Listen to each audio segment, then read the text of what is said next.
I know the one thing we did right was the day we started to fight. Keep your eyes on the prize. Hold on. Keep your eyes on the prize. Hold on.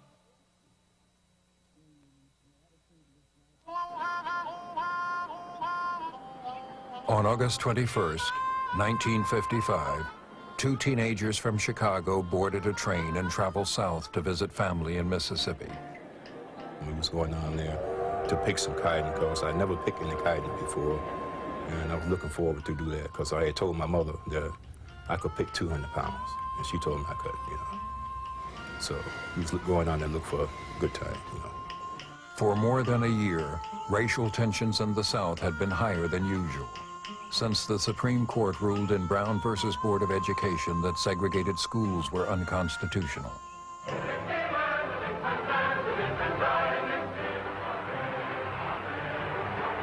The decision touched a raw nerve in the white South, and many organized to preserve white supremacy.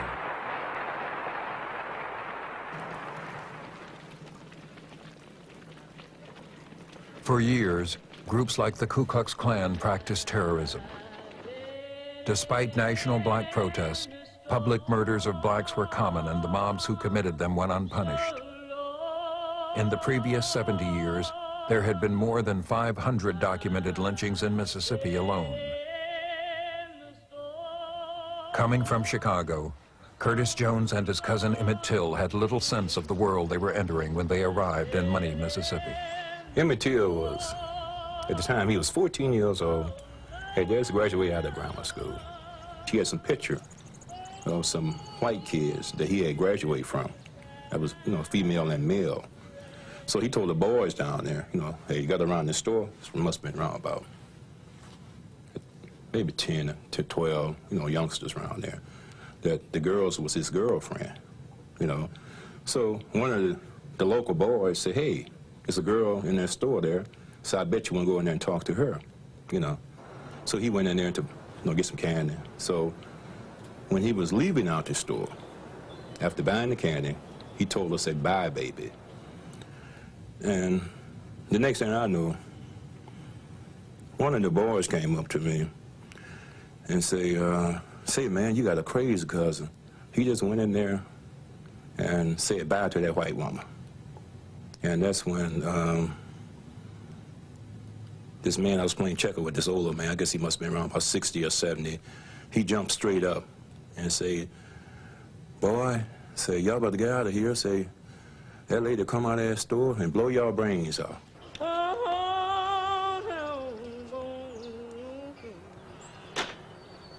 This is Mose Wright. I am the uncle of Emmett Louis Till. Sunday morning, about 2:30, someone called at the door.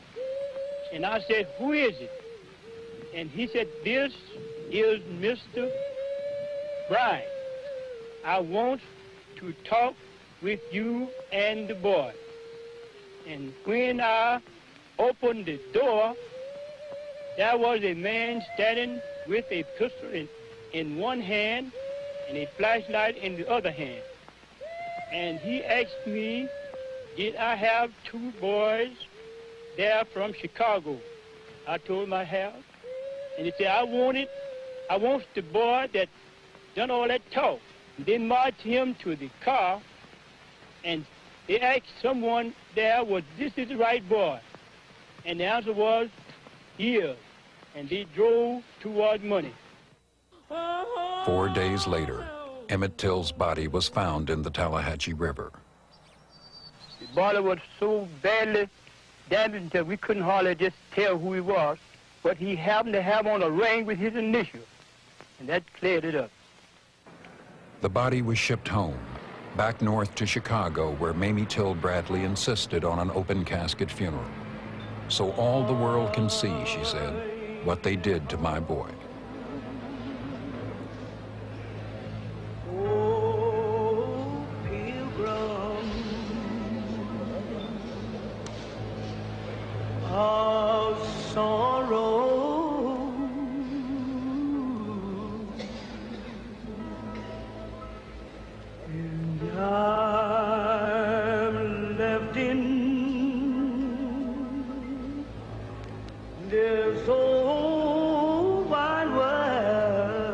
Jet magazine showed Till's corpse, beaten, mutilated, shot through the head. And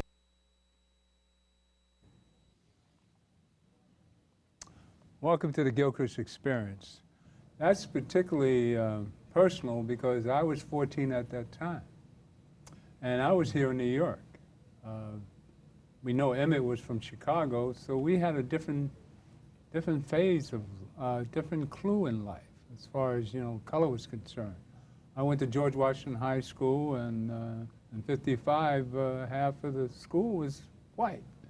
And we had Jewish friends. It was 1955. We were doo-wopping, singing on the corner. We had a good time here in New York. Leroy and I shared the same 2 days apart as far as age is concerned. So we were very familiar with this scene in the center of Jet magazine, this horror of racism in the South, which we didn't know of. I mean, we knew there was racism, but not to this extent, that a boy would be mutilated like this. I mean, it was colored and white, and we got along fine, but we knew about racism, but it was undercover here, or wasn't as blatant as it was down there. You knew how, well, he wasn't polite. We were very polite in those days. You didn't say bye baby to any grown woman. But he was from the North, and he was being fresh and trying to be cute in front of his friends. But there was no reason to mutilate him the way he was, or treated the way he was. Now, we all take that into account because this happens in our lifetime. And that was the start of the civil rights movement, this one scene here with Emmett Till. And I remembered, I thought it was the most insane thing that could happen. And I, at the time, had a job right up the street here on 57th Street, working for a Jewish family and in photography. That's where I started out, in photography. And this Jewish person took me under his wing after seeing this Emmett Till thing and practically adopted me. And I mean, he really took me under his wing. I'd only been there a year, but he took me in like I was his own child because he saw this on television. I mean, he saw this happening to blacks. But here in New York in '55, Jews were denied housing. It was discrimination against Jews. Jews couldn't go on Park Avenue in '55 because I remember my boss couldn't get he had a hard time getting an apartment on 73rd Street and Riverside Drive because this was a WASP town. So we see in the interim, well, through these many years, what's occurring today, we've got, with the debates last night, we see a Jew, what's his name? Bloomberg, willing to spend all his money to make sure Donald Trump doesn't get reelected. And we see what we need for this racism is Jews and blacks uniting once again, because that's what started the civil rights movement. Jews and blacks working together. So maybe this is a clue to what might be occurring now. So let's have a roundtable discussion about how did Emmett Till affect you? Mary Sweeney? Well, welcome home. thank you. Right. Thank you for having me here again. Emmett Till is so profound in the fact that a human or other humans could do that to another human, to put them at the defense that they don't even have a defense, and to mutilize the body that way. That's a deep hatred, and that's a hatred that I don't even think that the definition of hatred actually can express how sad that is. So it bothers me. It bothers me. I actually went to the National Black Museum down in D.C., where Emmett's remains are there now, and it's a lot. It's a lot to digest. And when you talk about racism is, to me, it's a feeling, I believe, of people just not knowing who they are. It's a fear that they just have to destroy. It's not even treating another person as if it was an alien. Mm-hmm. You know, look different from you, so you will attack. But in this case, humans, the only difference is basically the color of their skin, or the texture of their hair, or the color of their eyes. But we're still human. And that's why I have to say that there is a God that can have you sometimes sit and reconcile with yourself about being human. Oh, amen. Amen. Lambe? Yeah. You mean Sinke? I mean, of course I wasn't Lambe alive. brought his father. Of course I wasn't alive when this happened with Emmett Till. But history is history. We read about it in the textbooks, we hear about it through family members and friends, and even though I wasn't alive, just reading about it later, it's still enraging to hear that whether, you know, this young 14-year-old boy could be taken out of his home and lynched up and killed over, hey baby, even though initially the rumors were going around that he had whistled. And we know that's not true because the woman who allegedly said he did it even admitted, no, on her deathbed she made that part all up. But saying hi, baby, to any grown woman is, especially in the South in those days, was a no-no. Yeah, no or not, he paid for it with his life. I mean, Which is, I'm not saying it was justified Right. and happened, but Yeah. he just got it fresh, which he wasn't fearful of these men who came to his house and got him out of bed. The rest of the piece shows you how they initially killed him because if we saw the rest of the piece, they said they couldn't stand the fact that he was friendly with a white girl. He called this white girl his girlfriend. And they said, well, this is what we're fighting against in this South. This boy never see the light of day. They had him in the back of the car, and he showed no fear.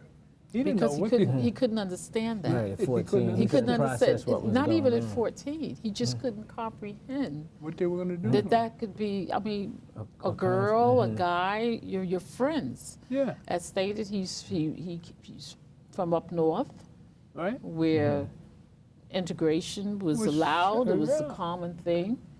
Oh, yeah. So in terms of the terminology baby, if you think back and look at the songs that were back in the 40s and the 50s, that's why you say, hey, baby, you know, terminology. But you're in the South. and Right, you don't- but see, remember, he did not know. Mm. He was not groomed or prepped.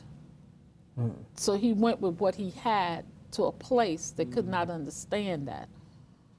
So the age didn't matter. Yeah, I mean, now. And if it had mattered, then maybe there would have been some form of reconsideration on the persons that were going to do harm, to say, well, he's a child Right. and he doesn't know. He's from another place, so he does not understand the impact of what he's doing or what he said, how it offends us. Right. But that's just hate. That's just hate. And even today you have some of it. Yeah. Leroy, you were 14 at the time. And the photo in Jet magazine was riveting. I just couldn't get off that page. And I asked my mother, I said, why would they do this to him? I said, why would they do this? And the context, we have to go to the context, the time of a 14-year-old like myself. I'm playing ball. Yeah. Outside, you know, Saturday comes, we out McCombs Dam Park, we're playing ball, stick ball, stoop ball. We're playing, we're making scooters and whatnot. We, Right. you know, Right. the racial thing doesn't it's not really penetrating. Right. It's there, but okay. So the understanding of why they did that comes later. It comes later. That was my introduction to a lynching, to a random butchering of a black male. But I don't understand it until later. You get an understanding that, and you get an understanding that they, the white males, had a right to call the black woman baby and put their hands on her, but not their sacred entity, the white woman. Now that's understood later.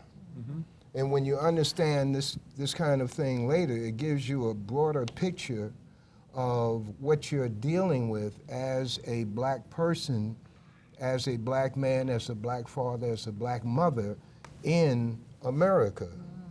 All right? Going back to the narration, if we're honest, he was set up. How was he set up? I bet you won't talk to that lady in there, Right. because the one that said it knew the do's and don'ts of that. Right. Yeah. But here's a black boy from Chicago. He got more heart than me. But he was showing off pictures to his friends of these. He got this more white, heart than me. white. All right? You like a white woman? I bet you won't talk to that one. That's what I'm saying. Okay. So even in the child, if you call it a child state, the ramifications of it was more with the person who told him that than with Emmett Till. I'm just dealing with that. Right. That the bestiality that happened to that boy, I'm talking about as the years go on, you get an understanding that that wasn't the only black boy, Right. black man, or woman lynched in the South. Right. And even as far north as Maryland and Delaware. So the impact, you mentioned that it was the start of the civil rights period because it set up a mindset of black people to do something when it came time to do something. So the Montgomery boycott had reached that in my opinion, had touched the nerve where black people in that part of Alabama said, we got to do something. But the setup for it was, I guess the guy calls it the tipping point. The tipping point, I'm using the term they use, I don't even know. The tipping point was Emmett Till. And we can't, the last part of what I want to share is that book that came out on lynching, which was postcards and whatnot. It's a big book, coffee table book. I think it cost $125 or something like that. That shows you other Emmett Tills and women. And these things are these things you can't turn away from because it shows the nature of the people we're dealing with. Right. All right? Anytime you go to Vietnam, and you fighting in Vietnam, and they drop an Agent Orange on everything, and it kills you as well as it kills the herbage and the people who are native there. See, that's coming from a different Mindset, yeah. Okay, and we have to understand that.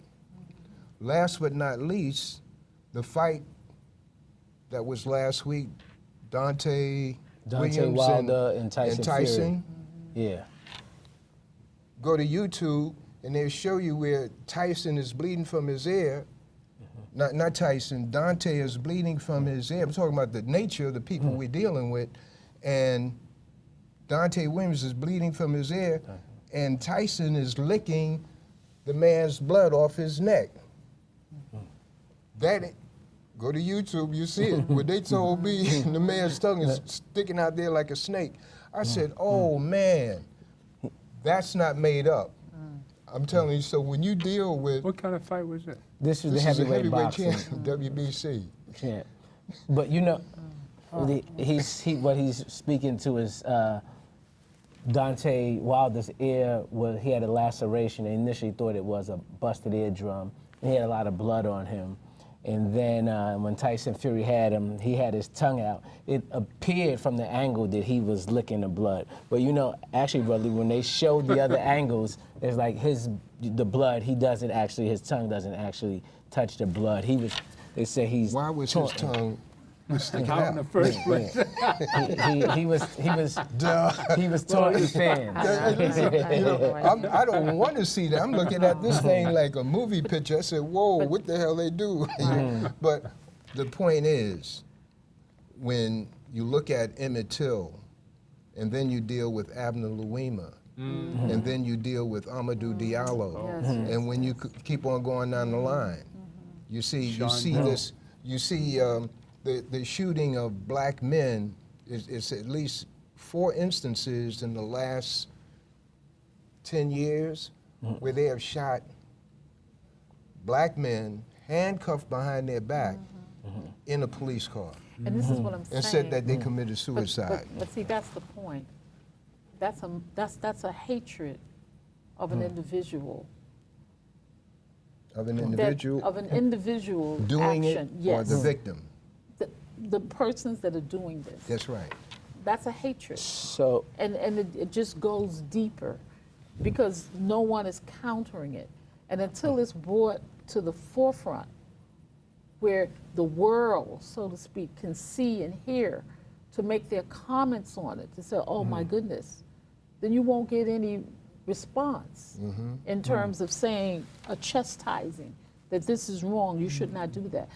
The example is like even down in Alabama and Montgomery and Mississippi, when they would actually live TV to show the hoes and the dogs. Had that not been brought to the visual attention, and you're talking the 60s and the 70s, the visual attention of everyday people, whether they're black, white, whatever nationality, it brings up an awareness of a consciousness of how human are you? Where is your humility? Where is your humanity? Where is your God-given right as being a human being? That's right. Where's the You God just in don't do that. And then to take it a little further, we have what we call animal rights protection. If that had been a dog or a cat or a bird, the outcry.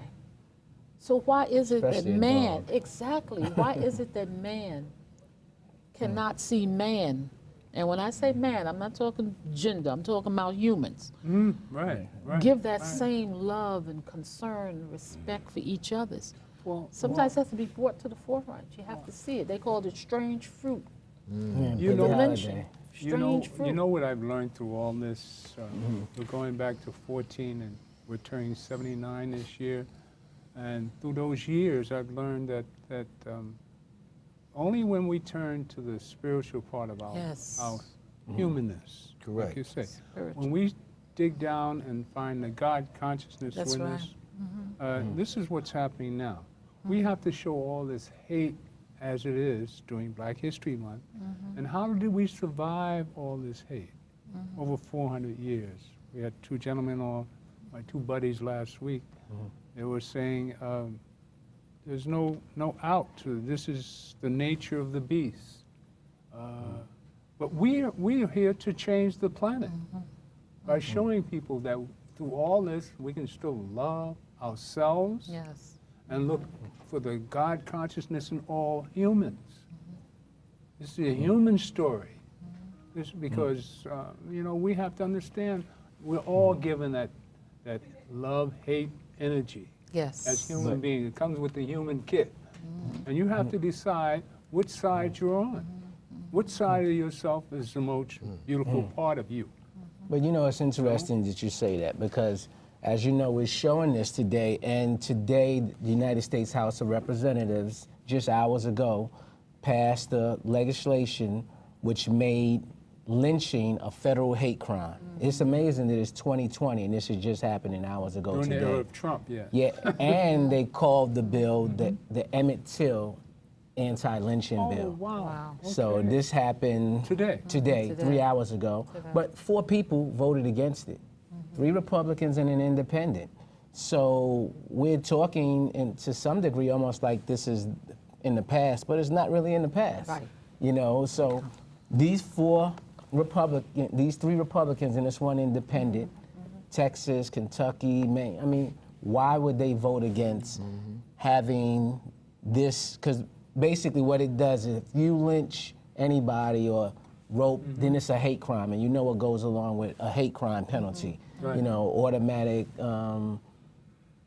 I think it's 25 years to life imprisonment, etc. So why would you, what would you going to say? You feel like that's too stern? Why would you vote against this enactment? Why would you be the four people who... The only thing that I can say to that is that you would have to really sit down and do some research on those individuals and find out what is it, what is their platform, what are they all about, what have they talked about, what else have they voted against pertaining to the rights, which gets you into the Constitution, which takes you into the amendments. Gomart from Texas is one of them. He's a Republican from Texas. This guy is he's an evil sort of guy. Okay. You know, I've seen his position when he came into president. We have a president which we really have to understand is demonic. There's no doubt about it. Well, there's good and there's As evil. slick as he is, he's demonic. And we have to understand that. That's why I say this is a test for righteous people. And we shouldn't be fighting over who's the most righteous, but just find some unity among the sane ones that are here. And this debate last night was, I don't know, it's scary. Yes. It's scary that, you know, Bloomberg wants to put up some money, and all these ads you see him. I always say there's nothing better than a reform racist, or a man that knows he was wrong and wants to make up for it. Anything to get rid of, well, Jews and blacks stick together to get rid of a white supremacist, Donald Trump, who's bringing out the Nazis and the white supremacy. Now this is, Jews and blacks have always fought against that. So there should be some unity between that team. All right? Well, I'd say if you want to look at black Jewish unity, we got to look at the other nominee, Bernie Sanders, you know, who has a track record of it. Bloomberg, that's a whole different thing. Audio tape, we know his policies, and we know the audio tapes coming out every day about how he felt about blacks, how he feels about women, and all sorts of things. I mean, I think we should, if we want to look at that sort of unity, we should look at the other guy, Sanders, as a Jewish example. And Sanders should accept Bloomberg's money, too. I mean, yeah, but he's not going to, he says, on principle, but that's a whole different story, you know. But, I mean, my thing is if Bloomberg wants to defeat Donald Trump, he doesn't actually need to run for president to do it. He could keep financing. Yeah, he's going to do that anyway. Yeah, he can keep financing. He's going to do that anyway. Those key, especially people in swing states, which that's going to really make the difference, those swing states. So in other words, what you're saying is that if an individual wants to really make a difference and they have the finances, the monies to do it, then those monies can be channeled and not necessarily having to have to be in office. You don't necessarily have to be the president. You don't necessarily have to be the governor. All you have to do is be a good person that believes in what you believe in terms of equal rights for everyone. But again, it's the teaching, it's the understanding, and I come right back again. I mean, look at the way the Constitution was written. We had to have an amendment to be able to allow a certain class, in this case black men, to be able to vote. Then we had to have another amendment under the Women's Suffrage Act. That's right, in order for women to be able to vote. So you're talking these United States of America. And I'm all for America. I mean, I have no interest in going anyplace else. Amen. But what I have to say is that we have to look at why is someone using their resources somewhere else? Is it about the power? Is it about wanting to have a title? Or is it really about doing what they can? Because the amount of money that has been spent on ads for all of the candidates, they could have gone and built so many houses. They could have turned around so many countries that have been hit with disaster. the monies could have been used for that. Not to say that they haven't done it, but when you look at the amount of monies, and then you look at the poverty that exists throughout the United States. Take a ride on the Amtrak going south, and look at all the abandoned buildings, all going along that train route, coming out of New York, going down into Maryland, going into D.C. What's that about? Right? If you have the money, you can't take it with you. Exactly. It's about greed Can't and take it with you. selfishness. That's what I say. I think it's about capitalism in the essence that the more you have, the more you want, and it's about power. But everybody's afraid Sensational. of Bernie Sensational. because of his democratic socialism, and they're trying to confuse everybody with socialism with communism and dictatorships. When we have to realize that Putin's in there, you know, there's no ifs, ands, and buts about it. Putin is pulling, you laugh every time I talk about it. But we have to realize that Donald Trump is working for Putin. He wouldn't exist today if he hadn't gotten money when he was broke from Putin and Deutsche Bank. I mean, these are facts. He hasn't turned in his taxes all this time. Because what do you think's on his taxes? Deutsche Bank and Deutsche Bank, douche, or whatever, Right, you got douchebag. But the thing, But this bank has a mortgage on Mar-a-Lago for $120 million. All right, these are facts that are going to come out eventually, but they're being hidden because Donald Trump won't show his taxes. But you know what I want to get to? Back to Black history, and I found something very interesting about Elizabeth Jennings, who after Emmett Till, Rosa Parks sat in her seat and started the Montgomery boycott movement because of Emmett Till. Right. She says in one of her biographies. And I just started visiting, my wife brought up a subject of Elizabeth Jennings. And I'd like you to play that piece just to get an idea of what she did in 1854. 1854. 1854. So in honor of Black History Month, I pay homage to the women, the Black women on the planet that really lead all the movements, right? Yes. Especially because we're a few days away from Women's History. Right, Right. Women's History Month. Hey. Like, what, we're 4 days away? And God's a woman. Play this, Jennings, for me.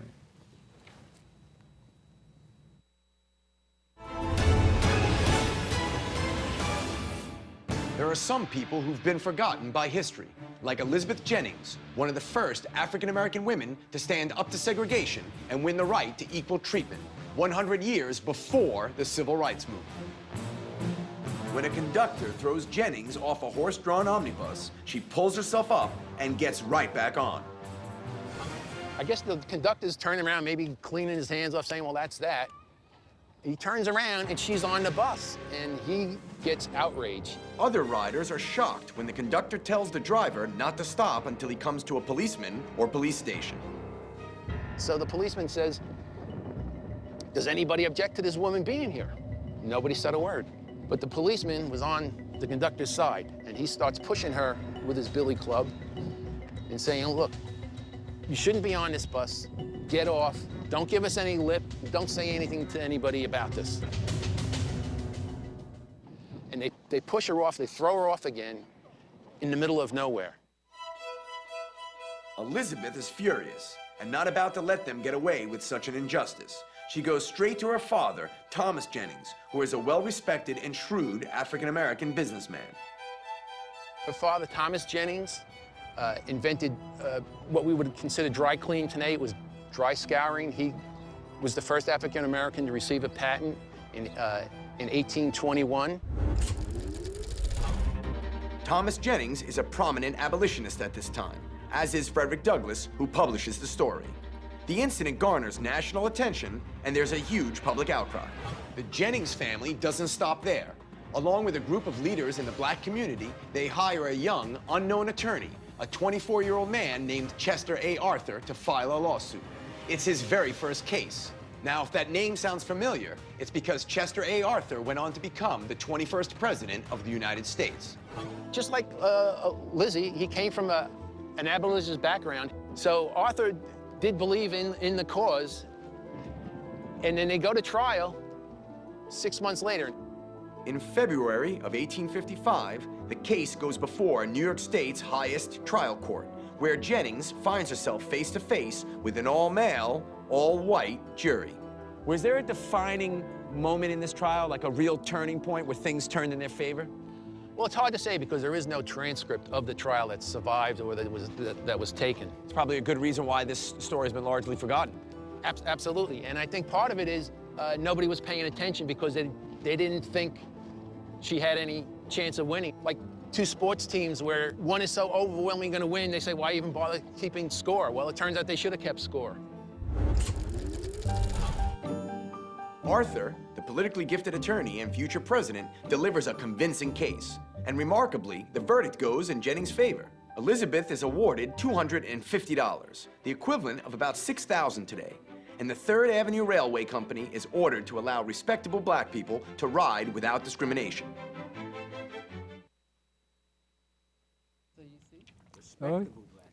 Respectable. You know, we respectable black people. I wonder who that is. I guess you couldn't wear Who falls sneakers in getting there? on. But see, you see, there's an unknown fact about New York. The joys of seeing what happens in New York. All you have to do is be respectable. You know, I mean, this is how I live my life. You know, here in New York. I've always tried to be respectable and play by the rules, you know, come up. And Leroy and I come from the same corner as kids. And we had there was no limitation to what we could do. That's correct. I mean, the sky was the limit. I mean, become president. I mean, we had it going on. And we had these little social clubs where we used to make money and find all the girls would come home. I mean, you had to live black in New York.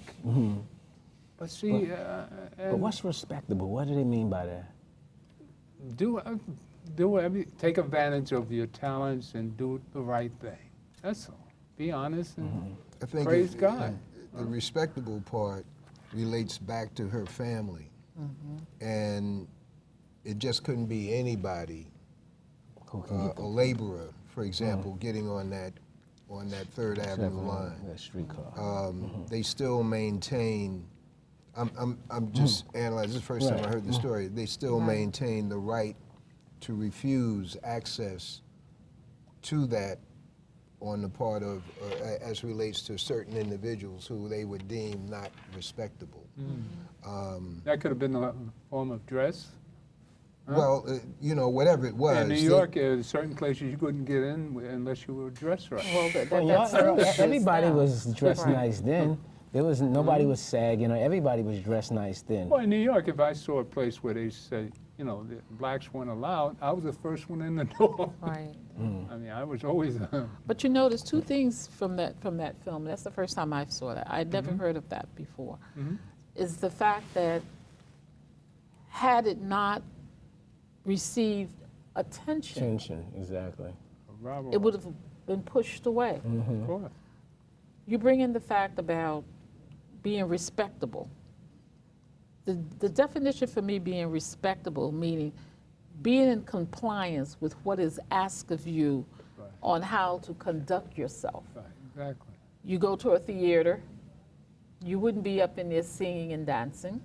If you go to church, you would not be running around. So respectable would take on the definition for what was required of you at that time for that particular context or that particular situation. Now, class structure would maybe be different depending upon what your family did. Like I grew up, my family owned their own business, and I grew up in Harlem. So we were respectable in terms of having some substance. We had a business. But now, if your behavior wasn't right, someone would check you anyway. We always checked each other. Right, exactly. You know, if you were doing something wrong, everybody in the block all the elders would put you in Right, check. they would talk to you. They would You know, tell you had that to be this is what did you say? Honor to your race, or yes. You had to Credit. represent your Credit. family. Credit to your race. That's right. You had to represent your family. You had to represent. Yeah, if one black did wrong, don't get us all in trouble. You know, I mean, I remember Ed Sullivan. Ed Sullivan. Ed Sullivan had this show on Sunday, talking about being a credit to your people, and if you weren't, then there were penalties. right. And Dr. Jive, who was a DJ on WWRL, had this magnificent show, our Rhythm and Blues review that played at the Apollo. And so the line went all the way around the block. And the bottom line is that it attracted so much attention citywide that Ed Sullivan invited Dr. Jive to be on the show and have maybe three acts. One of them was Gator Tail Jackson. He played the saxophone. When he's playing the saxophone, he kicked off his shoes while he's playing the saxophone. Ed Sullivan said that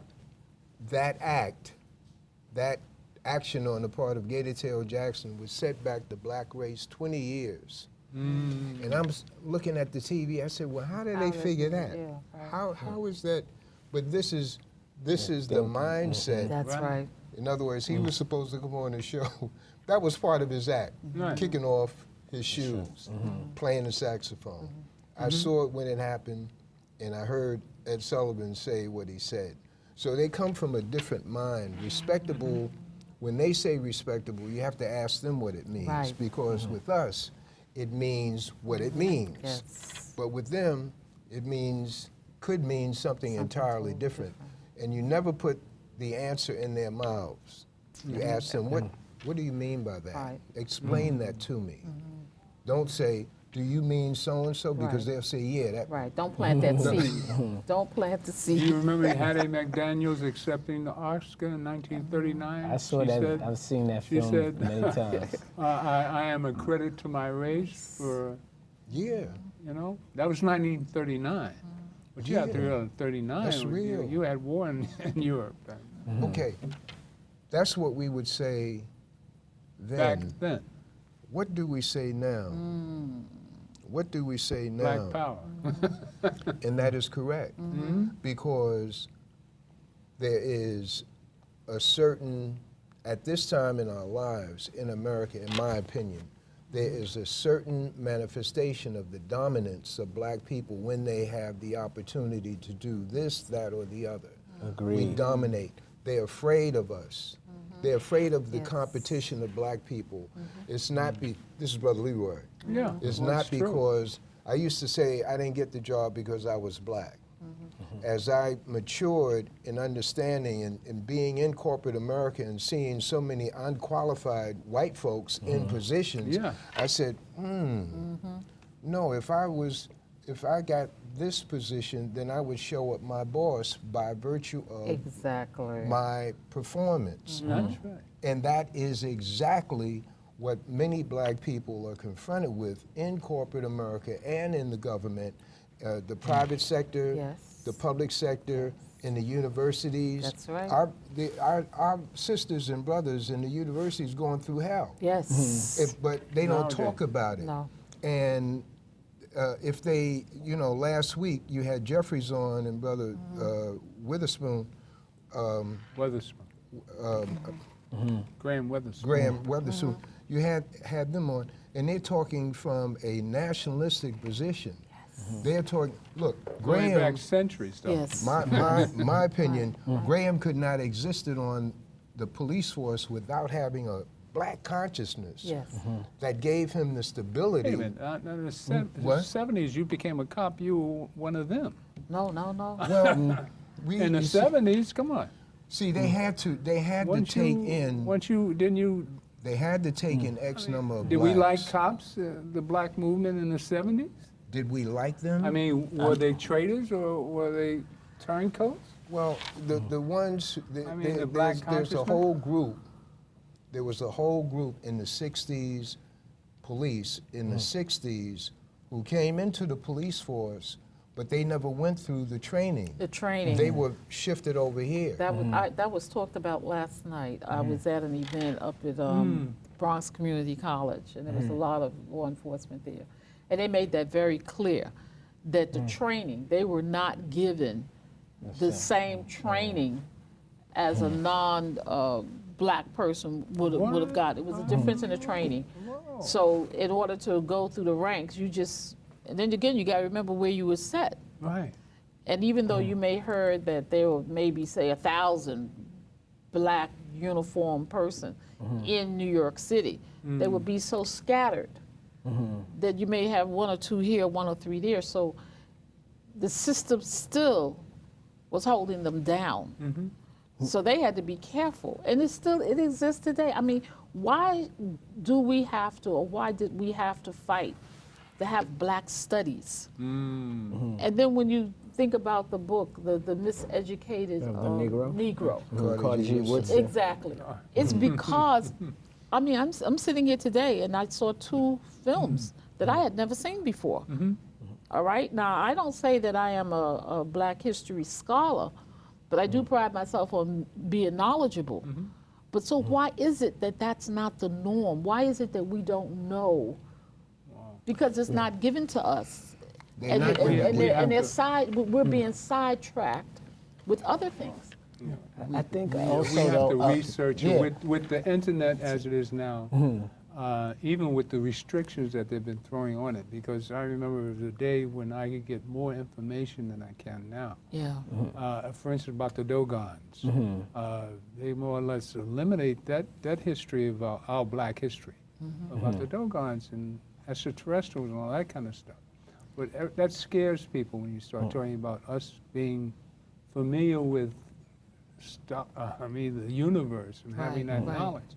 Blacks having that knowledge. But if you think back, the original African was the original human was an African, Lucy, that we know of. So we're all Africans, humankind Africans.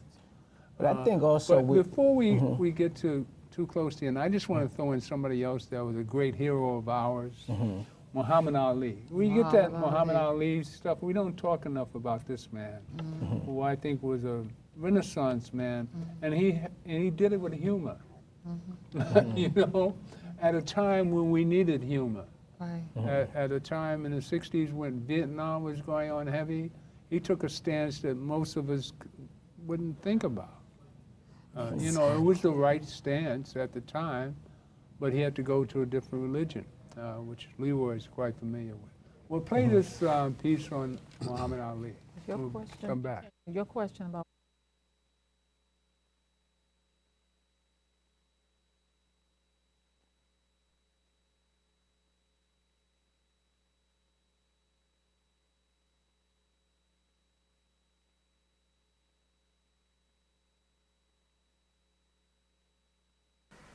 I will not go 10,000 miles from here to help murder and kill another poor people simply to continue the domination of white slave masters over the darker people of the earth. Your freedom. Well, now, well, see, you make yourself look crazy. Talking about, I shouldn't go. I work for the government, for part of the government. Well, I work for God.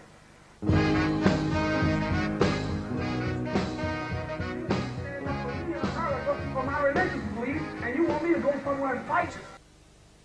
We have been brainwashed. Everything good in the authority was made white. We look at Jesus, we see a white with blonde hair and blue eyes. We look at all the angels, we see white with blonde hair and blue eyes. Now I'm sure if there's a heaven in the sky and the color folks die and go to heaven, where are the color angels? They must be in the kitchen preparing the milk and honey. Even Tarzan was the king of the jungle in back Africa. Such things as movies, commercials, advertisements, endorsements, and even the heavyweight championship of the world. This is all there to me if I will only give up my belief, if I will only deny the honorable Elijah Muhammad and the truth that God has given to me. me and other so-called Negroes go 10,000 miles away from home here in America to drop bombs and bullets on other innocent brown people who's never bothered us. We believe in obeying the laws of the land. We are taught to obey the laws of the land as long as it don't conflict with our religious beliefs. Whatever the punishment, whatever the persecution is for standing up for my religious beliefs, even if it means facing machine gun fire that day, I will face it before denouncing Elijah Muhammad and the religion of Islam. I'm ready to die.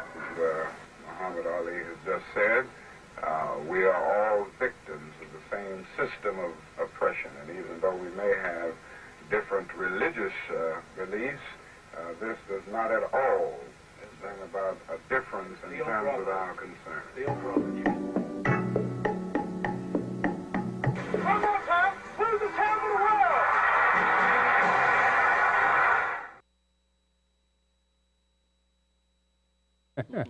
You see Malcolm and Right. Martin. See, that's what we have to do here. That's why Leroy and I are friends. Different beliefs, but we're still on the same. Well, he was raised a Catholic, so I can understand. Well, I was raised Baptist. I was raised Baptist. Ali and probably I'm was still a Baptist. Catholic at that. Well, when he was Cassius Clay before he became Muhammad Ali, Right. because when he first came on the scene, the nationalists were giving Ali some difference too about a lot of things he used to say, especially when we were talking about the launching of the Black is Beautiful movement. Right. If you look at Jonathan Ing's book, Jonathan Ing actually highlights a letter in which, in around 63, where, you know, Cassius Clay at the time would say things like black and ugly and this and all of that. And they're like, no, you're not going to do that. And in fact, in fact, my father had written him a letter. Cassius used to talk Clay, like in the Chicago Defender. Jonathan Ing's book that came out in 2018 has the whole letter from the Chicago Defender at the time. And it was like, you could say what you want about Liston and what's his name, but you know, these guys are standard bearers. We want you to be a little bit more political and conscious. You know, so Jonathan Ing, he's the guy who used to be on the Daily Show. In his book Ali, you could see the whole letter, but you know, early on, that wasn't Ali. That's right. You know, so everybody comes, you know, has an evolution about who they are and how they see themselves within the community. You know, and their responsibility, because really what it is talking about is a responsibility for community. You know, where you're saying you're using language to say one thing, and that's affecting everybody. You know, we have to do a show with you and Chris. Oh, Chris. To talk about Like It Is. Yeah. And how your father was instrumental in And everything Paul Robeson. Paul Robeson was an early producer for Like It Is. Junior, right, I'm sorry. Paul Robeson Jr. We've got to do that. Yeah, You know, I with do something Like It Is. Because Chris was on here a couple of weeks ago. Yeah, I saw that.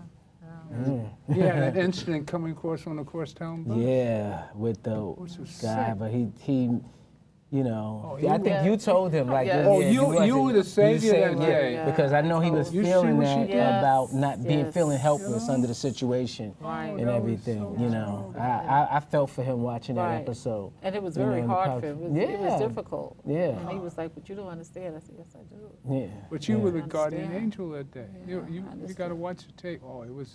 Yeah. Yeah. Oh, I got to that watch mothering, it. it was- I gotta watch He it. needed I it watch so badly. Yes, yes, It was yes. really something. But that's You see something I that show? think. I think didn't that's- see that. Yeah, you have to watch that. I think that's something that we need now again, as I was thinking. If you looked at that last clip with Ali and Dr. King, Right. did you see the embracement, the moment Yeah. of embracement? Now, mind you, two different religions came together. That's a major mistake of people outside of the Nation of Islam.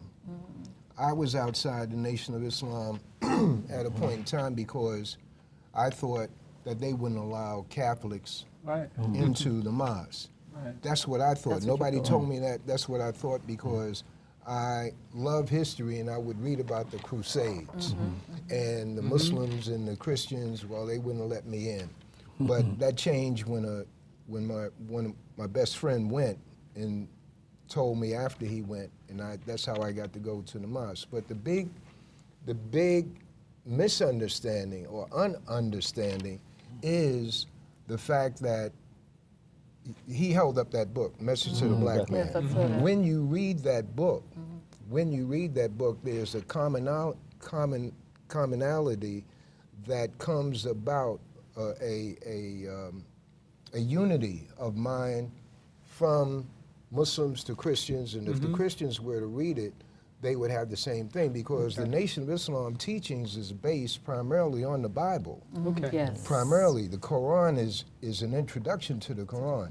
In the back of Message to the Black Man, there is a section, the Guide to Understanding the Bible and a Guide to Understanding the Quran. The Guide to Understanding the Bible explains who we are in the Bible, which is hidden, which is glossed over, which has been misrepresented as the children of Ham, cursed, because that was added in, and there's books on this stuff, the curse of Ham, and who did that, who inserted that in the scriptures.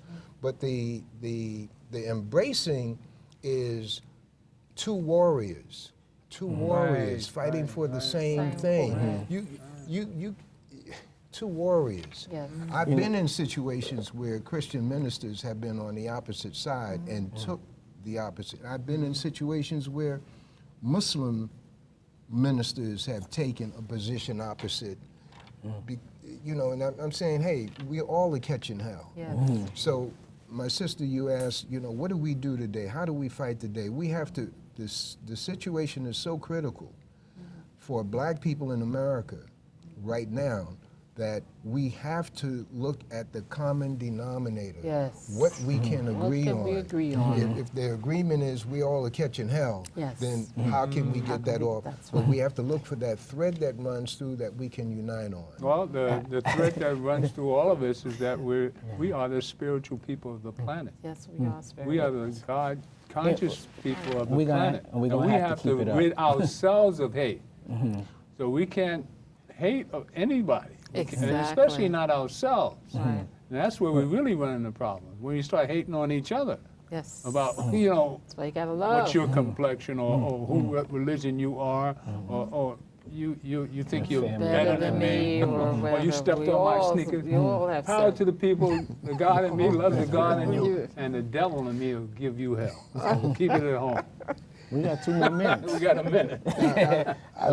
Oh, go ahead. I was just going to say, one of the things that I was realizing, I came across this term by Quincy Troop, and he was talking about how this government is a cacotocracy, and that's like a government run by the worst and most unqualified people. And that's what we have right now. It's all about me. The manifestation, right? The manifestation is what we're looking at. What Trump is bringing out is what's been there. The evil in America. There's some good here, and because we have good people here, because we're here.